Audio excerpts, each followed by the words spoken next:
이번 주 말씀이 칼집에 꽂으라. 칼 그러니까 좀 무섭지요. 또 이번 주 학가다도 막 그러니까. 근데 오늘 이 말씀을 우리가 듣고 또 묵상하면서 이번 한 주 동안 칼을 칼집에 꽂는 그런 은혜가 있기를 기도합니다. 인생을 살아가다 보면 대부분 감정이 사고를 치는 것을 봅니다. 화가 난다고 사람을 죽이고, 또 무시한다고 칼로 찌르고, 불쾌하다고 직장에 사표를 던지고, 또 분노 때문에 이혼하고, 이런 일들이 우리 주변에 다반사로 일어나는 것을 우리가 보게 됩니다. 알고 보면 감정을 조절하지 못해서 생기는 분노 조절 장애 때문에 겪는 그런 사건들입니다. 오래전에 MBC 뉴스에 보니까 우리나라 성인 절반이 분노 조절 장애를 겪고 있다고 했습니다. 와, 그러니까 성인들 절반이 자신의 감정을 다스리지 못해서 화 때문에, 분노 때문에, 막 짜증난 것 때문에 인간관계가 파괴되고 가정이 무너지고 이런 일들이 일어난다는 것이죠. 사람은 생각하는 대로 움직이는 것이 아니라 감정대로 움직이는 경우가 더 많습니다. 박용철 정신과 전문의가 쓴 감정은 습관이다라는 책을 읽어보면 뇌는 좋은 감정보다 익숙한 감정을 선호한다는 말이 있습니다. 오랜 기간 동안 불안하게 지낸 사람들은 불안이 표준 감정으로 자리 잡고, 행복하고 감사하며 지낸 사람들은 행복과 감사함이 표준 감정으로 자리 잡는다는 의미입니다. 그래서 순간순간 어떤 상황에 직면하면 여러 감정이 나타나겠지만 뇌는 표준으로 잡아놓는 그 감정을 선호하면서 거기에 더 집중한다는 뜻입니다. 정신의학계에 검증된 사실입니다. 우리 같이 한번 읽어볼까요? 시작. 뇌는 유쾌하고 행복한 감정이라고 해서 더 좋아하지 않습니다. 유쾌한 감정이건 불쾌한 감정이건 익숙한 감정을 선호합니다. 불안하고 불쾌한 감정일지라도 그것이 익숙하다면 뇌는 그것을 느낄 때 안심한다. 우리에게 익숙한 감정이 있습니다. 어렸을 때부터 불안하게 사는 사람들은 불안이 굉장히 익숙합니다. 그래서 모든 상황이 평안함에도 불구하고 불안하지 않으면 마음에 평화가 찾아오지 않습니다. 그래서 어찌든지 불안을 해야 돼요. 그래야 마음에 평화가 찾아옵니다. 화를 폭발시켜서 물건을 던지는 사람은요, 화가 나면요 끝까지 물건을 던져야 이 감정이 평화롭게 이제 되는 것이죠. 그러니까 익숙한 감정대로 사람은 산다는 것입니다. 익숙한 감정이 우리의 삶을 이끌어갑니다. 특별히 익숙한 감정은 어렸을 때부터 반복되어 습관화된 몸에 밴 감정입니다. 우리는 습관화된 불행한 감정이 내 인생을 운전하지 못하도록 해야 한다는 것이죠. 진리에 기초한 이성적이고 합리적인 생각이 내 인생을 이끌어가도록 해야 합니다. 다시 말해서 합리적인 생각이 감정을 운전할 수 있도록 해야 합니다. 여러분, 감정이 뭘 건드리죠? 모든 우리의 언어를 감정이 터뜨립니다. 기분이 안 좋으면 말이 곱게 안 나갑니다. 불안하면 불안의 말이 나오죠. 그러니까 감정이, 슬픈 감정이 슬픈 말을 하게 하죠. 결국 우리가 살아가다 보면 이런 감정이 사고를 친다는 사실을 깊이 있게 깨달아야 합니다. 그래서 우리가 생각을 잘해야 합니다. 생각은 사고와 감정으로 이루어져 있거든요. 그래서 생각을 잘해야 합니다.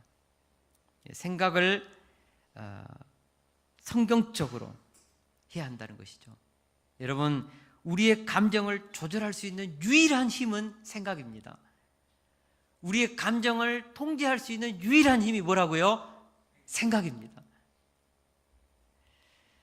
우리가 생각을 성경적으로, 말씀 중심적으로, 구속사 지향적으로, 사람을 살리는 쪽으로 생각을 할 때 우리는 날뛰는 감정, 익숙한 감정, 상처난 감정을 우리는 조절할 수 있습니다. 오늘 말씀의 제목은 칼집에 꽂으라입니다. 이 말은 흥분해서 날뛰는 상처난 감정을 잘 조절하라는 의미입니다. 분노의 칼, 자기중심적인 익숙한 감정의 칼을 잘 조절해서 하나님의 구속사를 위해서 일하라는 의미입니다. 이번 한 주 동안 우리 학가담에서 칼집에 꽂는 역사가 있기를 축원합니다. 우리 1절에서 2절 말씀을 함께 읽겠습니다. 시작.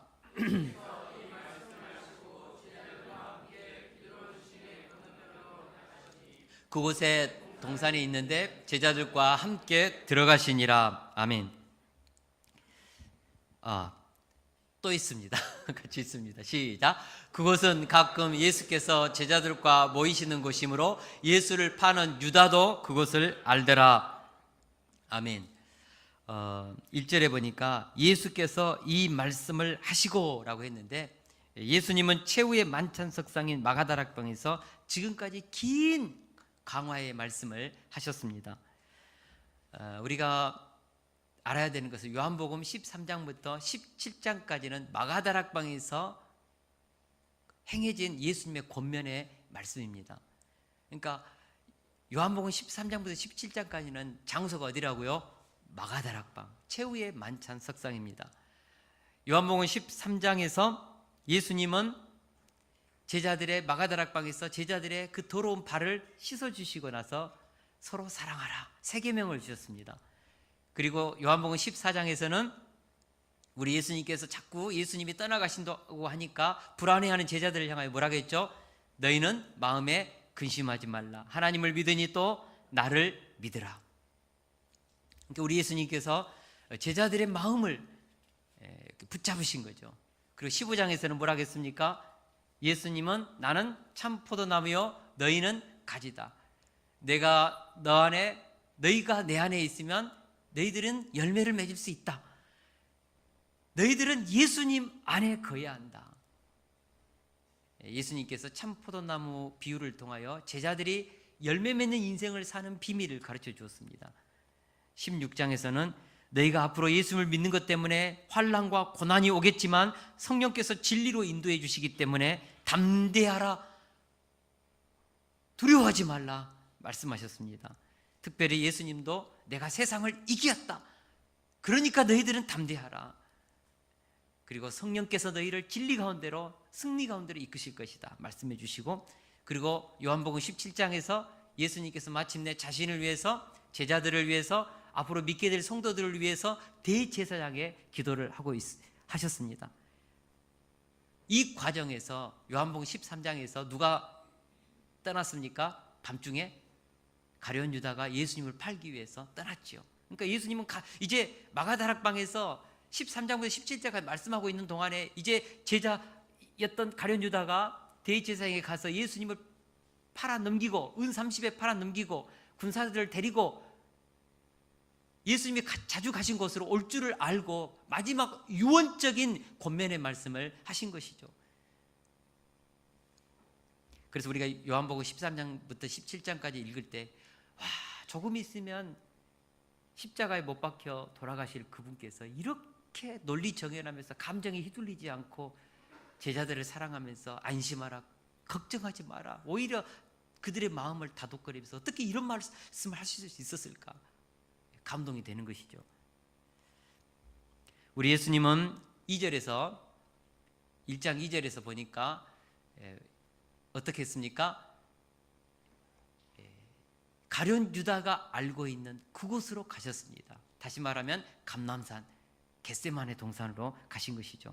여러분, 예수님은 조금 있으면 배신자 가룟 유다가 예수님을 팔러 나갔고, 조금 있으면 군사들을 데리고 어디로 와요? 그 겟세마네 동산으로, 감람산으로 올 줄을 알고 어디로 가시죠? 그 동산으로 가신 것입니다. 여러분, 예수님은 살고자 하면 충분히 다른 곳으로 갈 수 있었습니다. 피할 수 있었습니다. 그럼에도 불구하고 우리 예수님은 가룟 유다가 올 것을 알고 그곳으로 가셨습니다. 십자가를 지기 위해서 가셨고 우리의 죄와 사망의 권세의 문제를 해결하기 위해서 저주받으러 붙잡히기 위해서 겟세마네 동산으로 가신 것입니다. 자원함입니다. 알고 가신 것입니다. 요한복음에는 빠져있지만 마가복음서에 보면 예수님은 겟세마네 동산에 올라가 간절히 하나님께 기도하셨습니다. 아빠 아버지여, 아버지께는 모든 것이 가능하오니 이 잔을 내게서 옮기시옵소서. 그러나 나의 원대로 마옵시고 아버지의 원대로 하옵소서. 예수님께서 이처럼 겟세마네 동산에서 땀방울이 핏방울이 된 것처럼 기도하신 이유가 무엇일까요? 이미 예수님은 이 땅에 탄생하실 때부터 십자가를 가슴에 품고 오셨습니다. 공생의 3년 내내 예수님의 가슴에는 다가올 인류를 위해서 세상 죄를 지고 할 어린 양으로서의 자신의 마지막을 알고 계시죠. 예수님은 십자가를 향하여 태어나셨고 십자가를 향하여 예루살렘에 올라가셨고 십자가를 지기 위해서 겟세마네 동산으로 가셨습니다. 이미 작정하신 것입니다. 그럼에도 불구하고 예수님의 마음속에는 살고 싶은 욕구, 남아있는 작은 그 욕구도 있었죠.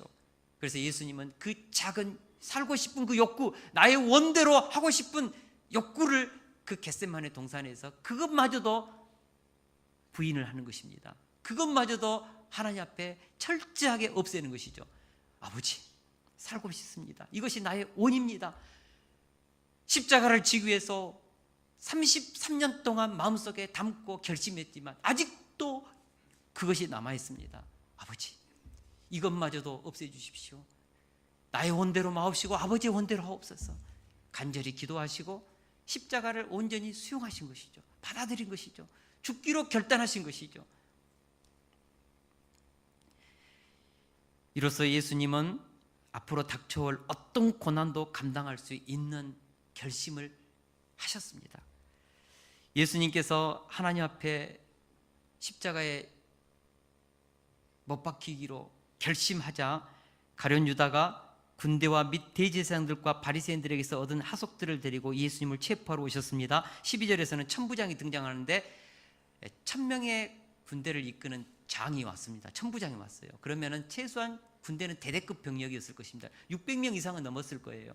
거기에다가 대제사장과 바리새인들의 하솔들까지 거느렸으니까 완전히 겹겹이 겟세마네 동산을 둘러싸고 그렇게 예수님을 붙들기 위해서 온 것입니다.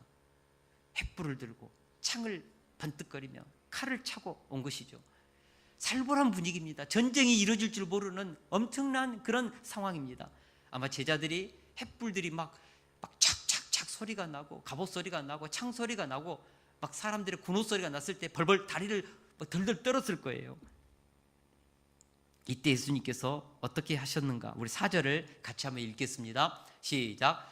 예수께서 그 당하실 일을 다 아시고 나아가 이르시되 너희가 누구를 찾느냐? 예수님은 그 당할 일을 다 아시고 나아가 말씀하셨습니다. 너희가 누구를 찾느냐? 예수님의 전지성입니다. 예수님은 처녀 마리아의 몸에 성령으로 잉태되어 베들레헴 마구간에 태어나실 때부터 이 순간을 아셨죠. 체포되어서 빌라도의 법정에서 그렇게 내버려져서 저주의 십자가에 못 박힐 것을 예수님은 아셨습니다. 여러분, 예수님은요 십자가를 향하여 그 비전을 가지고 태어나셨습니다. 예수님의 인생의 비전, 예수님의 인생의 꿈은 십자가입니다. 십자가를 져야만, 십자가에서 죽어야만 인류가 사는 것이죠. 우리의 죄 문제가 해결되는 것이죠. 이 비전을 가지고 우리 예수님은 오신 것입니다. 그리고 지금 그 순간이 된 것이죠. 이제 그 십자가를 져야 할 순간입니다. 너희가 누구를 찾느냐? 준비되었다는 것이죠. 못 박힐 자세가 되었다는 것이죠. 이 길을 가겠다고 마음에 결심한 것이죠. 조금도 떨림이 없었습니다. 조금도 두려움이 없었습니다. 예수님은 자원함으로 이 길을 스스로 선택하시고 자신을 잡으러 온 군병들을 향하여 너희가 누구를 찾느냐? 물었습니다. 나사렛 예수를 찾고 있다. 이때 예수님은 거침없이 내가 그니라, 내가 그다, 여기 있다, 나를 잡으라, 그런 뜻이죠. 이때요 군병들이요 놀라가지고요 오늘 본문에 보니까 일제히 뒤로 물러가서 땅에 엎드려졌다고 했습니다. 다시 말하면 예수님의 그 위풍당당한 모습과 너무나 자신감이 가득한, 그리고 예수님의 얼굴 속에 흐르는 하나님의 신적인 권위 앞에서 오히려 군병들이 창을 들고 예수님을 잡아야 할 군병들이 덜덜 떨며 무릎을 꿇었다는 것이죠. 이때 예수님은 다시 한번 질문하셨습니다. 누구를 찾느냐? 이에 군병들이 기어들어가는 목소리로 대답했습니다. 나사렛 예수라고. 혹시 여기 계십니까? 이에 예수님께서 다시 한번 자신의 신분을 밝힙니다. 우리 8절을 같이 한번 읽겠습니다. 시작. 예수께서 대답하시되 너희에게 내가 그니라 하였으니 나를 찾거든 이 사람들이 가는 것은 용납하라 하시니, 예수님은 이 순간을 수없이 마음으로 준비하셨기 때문에 조금도 두려워하지 않았습니다. 주변에는 칼을 들고 횃불을 들고 예수님의 목숨을 노리는 그 저주의 길이 있었지만 우리 주님은 마음에 평안이 있었고 구속사를 이루기 위해서 가는 이 길, 내가 죽어야만 인류가 산다는 이 하나님의 이 비전을 이루는 마지막 열매의 단계에서 예수님의 마음은 담대했고 오히려 평안했고, 그래서 예수님의 언어에는 조금의 그런 떨림도 없었던 것이죠. 오히려 예수님이 걱정한 것은 제자들이었습니다. 예수님은 제자들이 도망칠 그 길을 열어달라. 나를 잡으러 왔으니까 제자들을 도망가게 해달라는 거죠. 살려달라는 것이죠. 여러분, 우리 예수님은요, 우리의 제자된 우리의 삶을 지켜냅니다. 언제까지요? 사명을 이룰 때까지.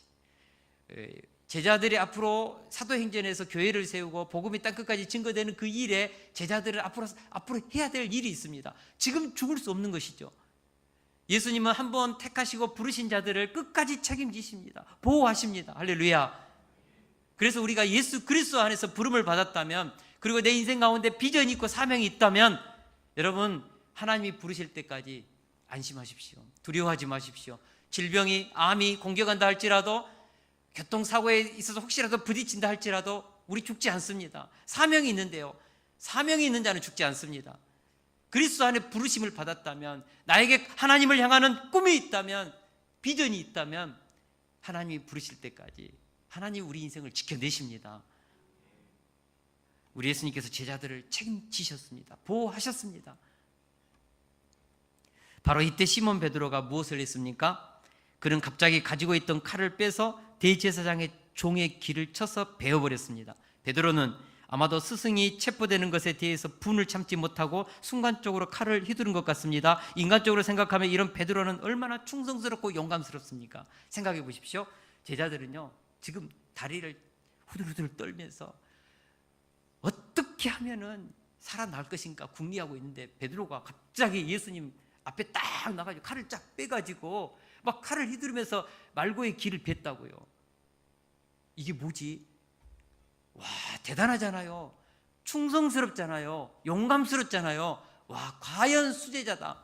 박수 쳐줄만 하잖아요. 그러나 이때 예수님께서 무슨 말씀을 하셨습니까? 11절을 같이 한번 읽겠습니다. 시작. 예수께서 베드로더러 이르시되 칼을 칼집에 꽂으라. 아버지께서 주신 잔을 내가 마시지 아니하겠느냐 하시니라. 아멘.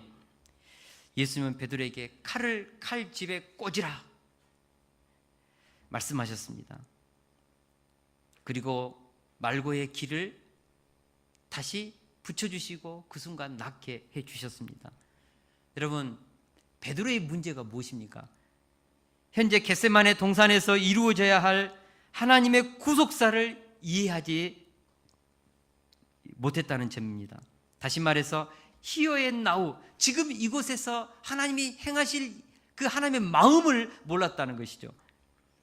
그는 자신의 생각과 자신의 감정대로 행동했습니다. 베드로의 생각에 천부장의 군대와 대제사장과 바리새인들의 하솔들의 무기로부터 예수님을 지켜내는 것이 하나님의 일이요, 예수님께 충성하는 일이라고 생각한 것입니다. 그래서 그는 칼을 빼내어 예수님을 지키고자 자신의 목숨을 내건 것입니다.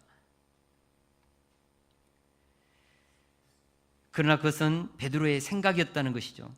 베드로는 1년 전에도 가이사랴 빌립보에서 이와 비슷하게 행동했습니다. 예수께서 예루살렘에 올라가 장로들과 서기관들에게 많은 고난을 받고 죽임을 당하고 제3일에는 살아나야 할 것을 가르쳤을 때 베드로가 예수님을 붙잡고 항변했습니다. 항변했다는 것은 영어 NIV 영어성에 보니까 rebuke, 책망했다. 예수님을 꾸짖었다 그 뜻입니다. 아니 예수님, 왜 고난을 받아서 죽어요? 왜 죽습니까? 메시아가 죽어요? 예수님 그런 마음 약한 소리 하지 마세요. 예수님 그렇게 믿음 없는 소리 하지 마세요. 제자들 앞에서 메시아인데 마음을 단단히 품고 승리의 길을 가십시오. 이 예루살렘, 이 이스라엘을 회복시키십시오. 로마를 물리치고 다윗 왕이 이루었던 그런 강력한 나라를 예수님이 이루어내셔야죠. 주님 힘내십시오. 예수님 죽으면 안 됩니다. 그리하지 마옵소서. 약한 소리 하지 마세요. 예수님 제발 좀. 막 이렇게 예수님을 책망했다니까요. 그러자 예수님께서 베드로를 향하여 사탄아 내 뒤로 물러가라. 너는 나를 넘어지게 하는 자로다. 내가 하나님의 일을 생각지 않고 도리어 사람의 일을 생각하는도다. 사탄아 물러가라. 예수님이 가는 십자가의 길을 막고 있는 그것이 사탄이 예수님의 길을 베드로를 통하여 막고 있다고 예수님은 보신 것입니다. 베드로가 생각하는 메시아관, 그것은 예수님의 길을 막는 메시아관이었습니다. 베드로는 하나님의 일을 생각하지 않고 자기중심적인 생각을 한 것입니다. 이것이 사탄의 일입니다. 이것이 하나님의 구속사를 가로막는 길입니다. 내가 생각하는 하나님의 일은 하나님의 뜻을 가로막습니다. 우리는 하나님에게서 나온 하나님의 그 생각을 품어야지, 성경 중심적인 생각을 해야지, 내 욕망으로부터, 내 자신의 어떤 그런 소망으로부터 나온 생각을 우리는 끝없이 점검해 봐야 합니다. 이것이 과연 하나님에게서 나온 생각인가? 이것이 정말 성경의 기준에서 합당한 생각인가? 우리는 물어봐야 합니다. 우리는 하나님의 마음을 알고 하나님을 섬겨야 하고, 하나님의 생각을 알고 하나님을 섬겨야 하고, 하나님의 뜻을 알고 하나님을 섬겨야죠. 예수님은 십자가에서 죽고 부활하실 것을 무려 제자들에게 4번이나 가르쳤습니다. 복음서에 읽어보니까 예수님은 제자들에게 나는 죽는다, 나는 죽게 되는데 3일 후에 살아날 것이다, 4번이나 반복하여 가르쳤습니다. 근데 제자들의 귀에 이게 안 들려요. 베드로의 귀에 안 들려요. 여러분, 중요한 말을 반복해서 말해도요, 그 말이 안 들릴 때가 있습니다. 언제 그렇죠? 내 생각에 꽉 차 있으면, 내 문제에 꽉 붙들려 있으면, 자기 생각에 가득하면 아무리 옆 사람이 중요한 말을 반복적으로 얘기해도 안 들어요. 아내가 그렇게 내 감정을 좀 알아달라고 말해도, 반복적으로 말해도 무시를 해요. 왜요? 안 들리니까. 베드로가 그랬다는 것이죠. 예수님께서 십자가의 길을 가기 위해서 이 땅에 오셨고, 십자가에서 인류를 구원하고자 작정하시고 모든 준비를 하셨습니다. 그런데도 베드로는 이 예수님의 뜻을 알지 못하고, 그렇게 사탄아 물러가라, 그렇게 예수님으로부터 무서운 책망을 들었음에도 불구하고 오늘 겟세마네 동산에서 동일하게 십자가의 길을 가는 그 길을 베드로는 칼을 빼들고 막고 있는 거예요. 죽으면 안 된다고.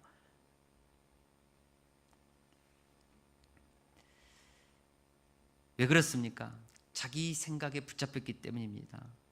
메시아는 영광의 길을 가셔야 합니다. 고난이 없는 승리자가 되셔야 합니다. 예루살렘에서 왕의 보좌에 앉으셔야 합니다. 이것이 베드로의 메시아입니다. 그러나 그것은 베드로가 꿈꾸는, 베드로가 원하는, 베드로가 만들어낸 거짓 메시아입니다. 여러분, 우리가 하나님을 섬기고 교회를 섬기고 하나님의 비전을 섬긴다고 나는 그렇게 생각하지만, 내가 만들어낸 거짓 생각에 사로잡혀서 내 감정을 가지고 내 식대로 할 때가 있습니다.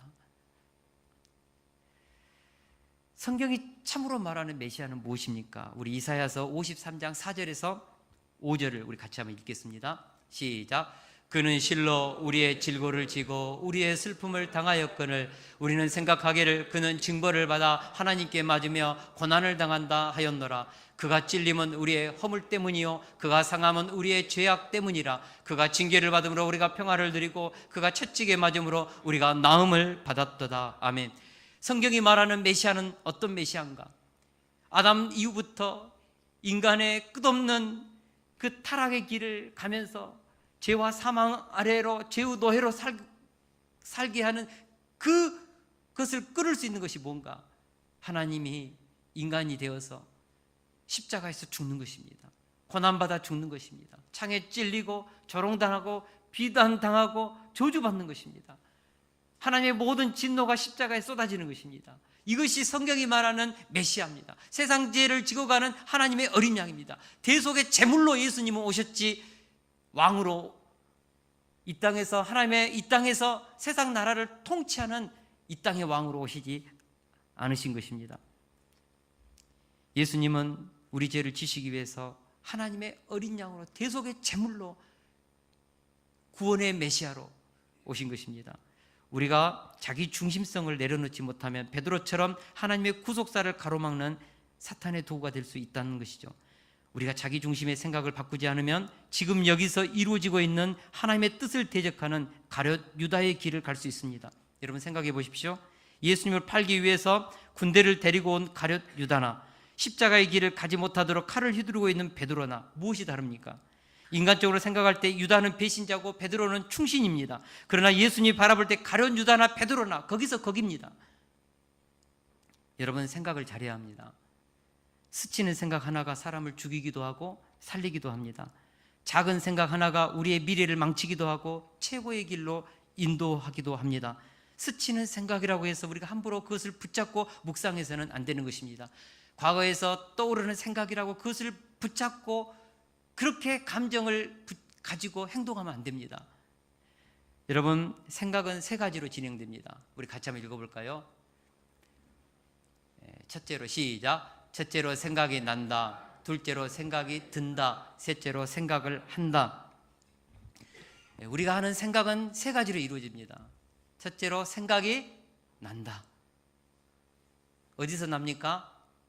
기억에서 나죠. 과거에 오랜 경험을 통하여 반복된 경험을 통하여 내 뇌 속에 저장된 기억들이 있습니다. 어느 순간 그런 기억이 불현듯 생각이 떠오를 때가 있죠. 이럴 때 우리 생각난다 그러죠. 아 생각난다, 생각났다. 과거의 상처나 기쁜 생각들이 갑자기 나는 것입니다. 둘째로 생각이 든답니다. 지금 갑자기 어떤 생각이 쑥 들어와서 떠오르는 거죠. 생각 든다. 지금 어떤 생각이 들어요. 이것은 과거에 저장된 기억으로부터 난 것이 아니고 진짜 스치는 그런 생각이 있습니다. 이때 우리는 생각이 든다죠. 이런 생각이 들어. 현재적으로 오는 생각입니다. 대표적인 예로 요한복음 13장 2절에 보니까 마귀가 벌써 시몬의 아들 가룟 유다의 마음에 예수를 팔 생각을 넣었더라 했습니다. 그러니까 가룟 유다가 예수님을 팔고자 하는 마음들이 몇 번 있었겠죠. 근데 그때 갑자기 팔아버려 하고 생각을 쑥 들어온 거죠. 그리고 그 생각을 붙잡고 그날 밤에 마가다락방에서 떠나서 대제사장의 집으로 간 것입니다. 생각이 든다. 그리고 생각한다가 있습니다. 이것은 의도성을 가지고 내가 스스로 생각하는 것입니다. 예수님은 난 생각, 든 생각으로 살지 않았습니다. 예수님은 철저히 진리를 가지고 생각을 하셨습니다. 겟세마네 동산에서 난 생각, 든 생각으로 기도하지 않고 하나님이 주신 사명을 붙잡고 진리를 붙잡고 하나님이 보내신 목적을 붙잡고 기도를 하셨습니다. 여러분 우리가 기도를 하다 보면 갑자기 헛생각이 떠오르죠. 과거에 그냥 이상한 그런 상처가 떠오를 때가 있죠. 갑자기 드는 생각이 있습니다. 난 생각, 든 생각으로 기도를 하다 보면요, 기도가요 정말 앉아있지만은 전혀 하나님과 상관없는 시간이죠. 기도를 할 때 하나님이 내게 주신 말씀을 가지고 그 생각을 하면서 기도해야죠. 여러분 우리는 난 생각, 든 생각, 하는 생각을 있는데 우리는 생각을 하면서 살아야 합니다. 할렐루야. 그래서 학가다가 중요합니다. 이번 주 학가다 뭐죠? 칼을 칼집에 꽂으라. 아버지께서 내게 주신 잔을 내가 마시지 아니하겠느냐. 칼을 칼집에 꽂으라. 이 말씀을 묵상하면서 내가 생각을 하면서 사는 거죠. 운전을 하다 보면 누가 갑자기 끼어들기도 하고 내 감정을 건드리는 옆에 있는 사람들이 할 수도 있죠. 이때 나는 생각, 든 생각을 가지고 감정대로 움직이면 사고를 일으키죠. 우리는 생각을 해야 합니다. 할렐루야. 무엇보다도 하나님 중심적으로, 진리 중심적으로, 성경 중심적으로, 구속사 중심적으로, 하나님의 나라를 세우는 쪽으로, 어찌하든지 하나님을 기쁘시게 하는 쪽으로 우리는 생각을 해야 합니다. 나는 생각, 든 생각을 가지고 살지 마십시오. 진리를 가지고 생각을 하십시오. 할렐루야. 생각을 할 때 우리는 인생을 조절할 수 있습니다. 그러나 드는 생각, 나는 생각을 가지고 묵상하면 우리 인생은 감정에 따라서 움직이게 됩니다. 베드로가 왜 칼을 들고 흥분하고 날뛰었을까? 예수님이 체포되면 하나님의 뜻이 이루어지지 않는다고 생각했기 때문입니다. 왜 가룟 유다는 자신을 그토록 사랑해 주셨던 예수님을 팔기로 세족식을 끝난 그 밤에 마가다락방에 나갔을까? 예수님을 팔려는 생각을 묵상했기 때문입니다.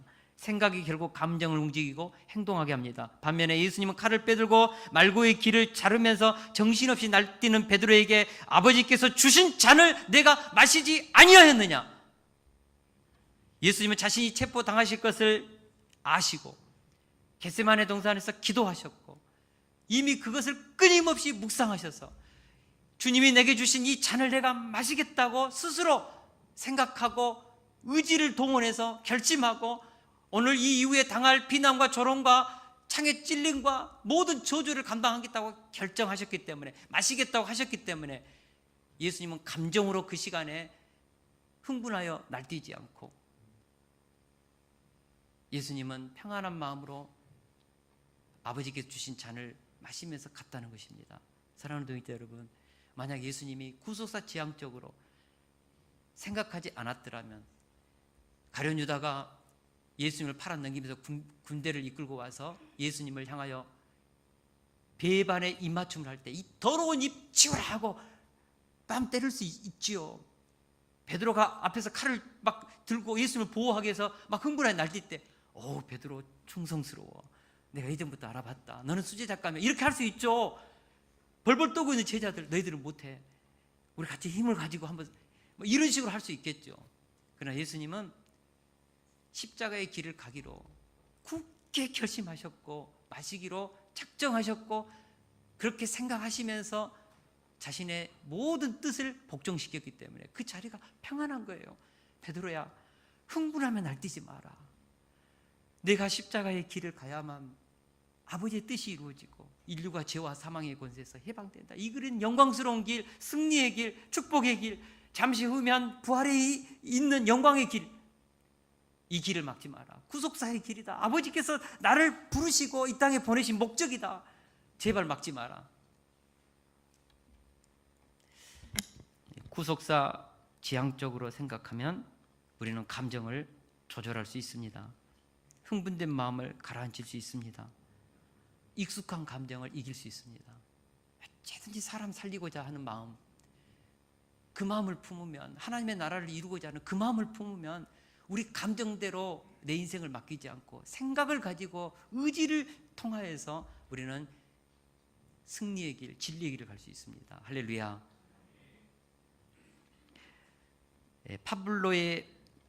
파블로프의 개의 실험이 있습니다. 개에게 먹이를 줄 때마다 종소리를 들려주면 오랜 기간 그런 식으로 먹이를 주고 나서 나중에는 먹이를 주지 않고 종소리만 들려줘도 개는 마치 먹이가 주어진 것처럼 침을 질질 흘리게 됩니다.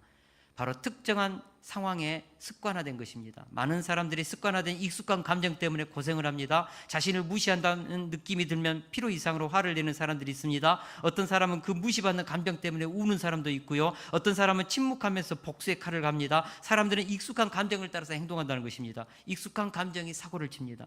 과거에서부터 형성되어 온 습관화된 감정이 어떤 상황이 되면 자신도 모르게 거의 반사적으로 칼을 꺼내어 휘두르게 한다는 것입니다.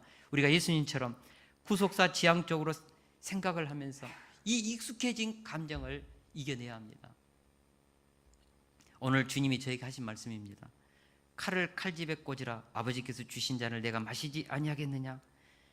하나님의 구속사를 묵상하면서 그것을 내 생각의 기준으로 세우고 사람을 살리고 하나님의 나라를 세우고 다음 세대들 역사의 주역으로 섬기고자 하는 내 인생의 가장 높은 비전, 가치를 가지고 내가 묵상하고 생각할 때 나는 상황에서 날뛰는 내 감정을 조절할 수 있죠. 여러분, 우리가 매일 단순 반복 지속적으로 위대한 인생의 비전을, 꿈을 생각하고 묵상하면 내 감정을 우리는 컨트롤할 수 있습니다. 바울 사도는 빌립보서 2장 5절에서 8절에서 이렇게 권면했습니다. 우리 같이 한번 읽어보겠습니다. 시작.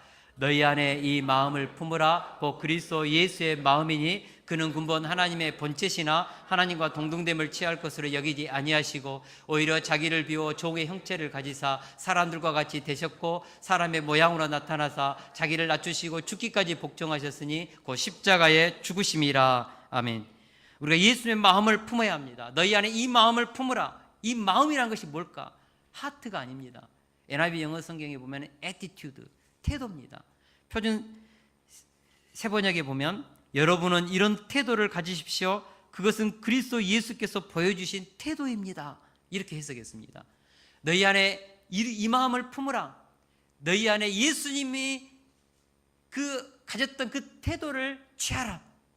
태도라는 것은 국어사전에 찾아보니까 어떤 일이나 상황에 직면했을 때 가지는 입장이나 자세입니다. 예수님은 항상 그런 하나님께 대해서 그런 태도를 취했다는 것이죠.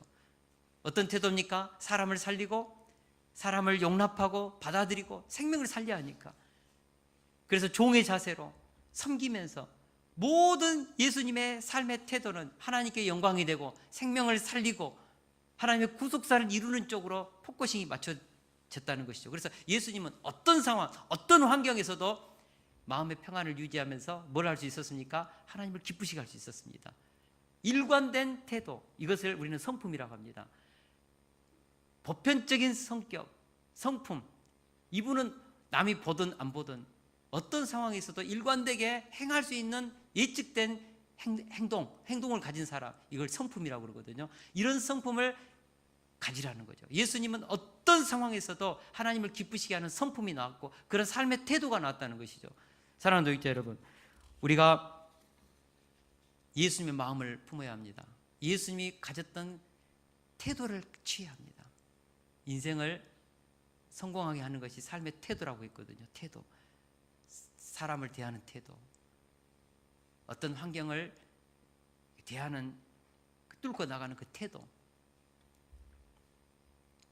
우리가 단순 반복 지속적으로 학가다를 통해서 우리 생각을 구속사 지향 쪽으로 맞추면 어쨌든 사람 살리려고 하고 다음 세대 살리려고 하고 교회를 세우고자 하고 하나님의 뜻을 이루고자 하고 그런 생각을 품으면 우리의 삶의 태도가요 예수님의 태도로 바뀌는 것이죠. 그래서 저는 생각이 너무너무 중요하다고 오늘 계속해서 반복하여 권면합니다. 우리 요한복음 12장 49절에서 50절도 우리 같이 한번 읽어보겠습니다. 시작. 내가 내 자의로 말하는 것이 아니요 나를 보내신 아버지께서 내가 말할 것과 이룰 것을 친히 명령하여 주셨으니 나는 그의 명령이 영생인 줄 아노라. 그러므로 내가 이르는 것은 내 아버지께서 내게 말씀하신 그대로니라. 아멘. 예수님이 아버지 하나님의 말, 즉 그분의 생각과 마음을 그대로 묵상하면서 그대로 말했다고 했습니다. 다시 말하면 하나님 아버지의 마음과 예수님의 마음은 100% 일치합니다. 아버지의 뜻과 예수님의 뜻은 하나입니다.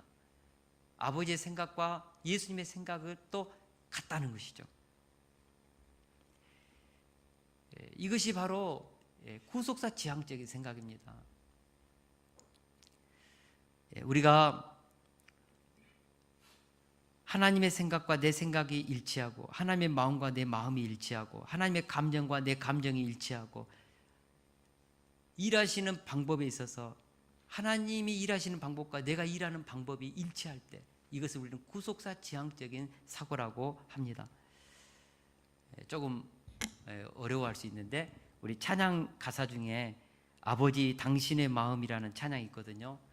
나의 마음이 아버지의 마음을 알아 내 모든 뜻 아버지의 뜻이 될 수 있기를 나의 온몸이 아버지의 마음을 알아 내 모든 삶 당신의 삶 되기를.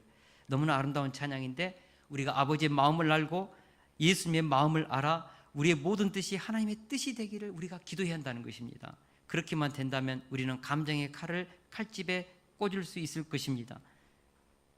익숙한 감정이 우리의 삶을 운전하지 못하도록 막을 수 있을 것입니다. 내 인생을 운전하는 것이 내 뜻이 아니라 아버지 뜻이 될 수 있을 것입니다. 하나님께서 주신 그 잔을 우리도 예수님처럼 마실 수 있을 것입니다. 아무리 상황이 나의 감정을 자극하고 가룟 유다와 같은 사람이 나를 배신한다 할지라도 예수님은 가룟 유다를 향하여 친구여라고 불렀습니다. 친구. 다윗은 자기를 향하여 죽이려고 쫓아다니는 사울을 향하여 아버지여라고 했습니다. 야곱은 400명의 군대를 이끌고 자기를 죽이러 오는 형 에서를 향하여 야복강에서 하나님을 만나고 나서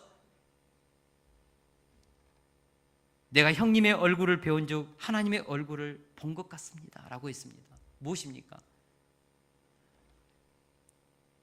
하나님 구속사 중심으로 생각을 한 것이죠. 하나님 앞에서 처절하게 자기 중심을 내려놓고 하나님의 주권을 내 인생 가운데 받아들이고 하나님께 내 인생을 맡기고 하나님이 원하시는 구속사로 내 인생을 맞출 때 그 생각을 맞추고 비전을 맞출 때 가룟 유다도 자기를 팔기 위해서 나타나서 배신의 입맞춤을 하는 가룟 유다도 친구여라고 부를 수 있죠. 감정이 안 오르는 것이죠. 왜요? 가룟 유다를 통하여 하나님의 구속사가 이루어지잖아요. 여러분 가룟 유다가 예수님을 파는 것이 인간적으로 생각하면 화날 일이죠. 그러나 구속사 지향적으로 생각하면 하나님의 뜻을 이루는 것이죠. 여러분 우리가 구속사 지향적으로 생각하면 그것이 화날 일입니까? 정말 그것이 화날 일일까요? 사울이 다윗을 죽이기 위해 쫓아다니는 것이 얼마나 가슴 아프게 하고 내 인생을 질리게 합니까? 사울을 보면 죽이고 싶죠. 그러나 다윗이 하나님의 구속사 지향적으로 생각할 때 사울 때문에 다윗은 훈련받고 연단받고 앞으로 이스라엘의 역사를 섬길 수 있는 위대한 성군으로 빚어지는 것이죠. 그래서 사울은 원수가 아니고 대적이 아니고 하나님이 다윗에게 붙여준 훈련 대장이죠. 그래서 다윗은 사울을 아버지라고 부를 수 있는 이유가 무엇입니까? 당신 때문에 내가 아름답게 세워지는 것이죠. 하나님 앞에서 하나님이 내게 붙여준 훈련 대장, 원수가 아니고. 이것이 구속사 지향적인 생각입니다. 요셉이 구속사 지향적으로 생각하니까 11명의 형들이 자기를 시기해서 죽이려고 했는데 10명의 형들이 죽이려고 했는데 이것을 구속사 지향적으로 생각을 해버리니까 형들 때문에 애굽에 와서 총리가 되었고 하나님이 이루실 뜻을 이루는 인생을 살게 된 것이죠. 형님들이 나를 시기하여 죽이려고 해서 노예로 팔았지만 하나님이 그것을 그렇게 하셨습니다. 배열하셨습니다. 형님들의 잘못이 아닙니다. 물론 그 시기심은 죄지만 그래서 복수하지 않았고 형님들을 받아준 것이죠. 구속사 지향적으로 생각하면 용서할 수 있고 원수를 친구여 아버지여 부를 수 있는 것입니다. 그렇게 부담스러운 얼굴도 하나님의 얼굴을 보는 것처럼 바뀔 수 있습니다. 이것이 구속사 지향적인 생각입니다. 생각이 바뀌면 뭐가 바뀐다고요? 감정이 바뀝니다. 할렐루야. 여러분 오늘 이번 한 주 동안은 우리 모두가 칼을 칼집에 꽂는 역사가 있기를 축원합니다. 분노의 칼, 혈기의 칼, 미움의 칼, 짜증나는 칼, 이거 막 휘두르면서 자녀들을 푹푹 찌르고 남편을 찌르고 주변에 있는 사람들을 막 찌르고 내 감정대로 말해버리고 질러버리고 그럴 때마다 칼을 칼집에 꽂으라. 내가 아버지께서 내게 주신 잔을 내가 마시지 아니하였느냐. 구속사 지향적으로 생각하면서 이번 한 주 동안 내 감정을 후소서지향적으로 조절하면서 모든 상황 환경에서 하나님의 뜻을 이루어내는 저와 여러분 될 수 있기를 축원합니다.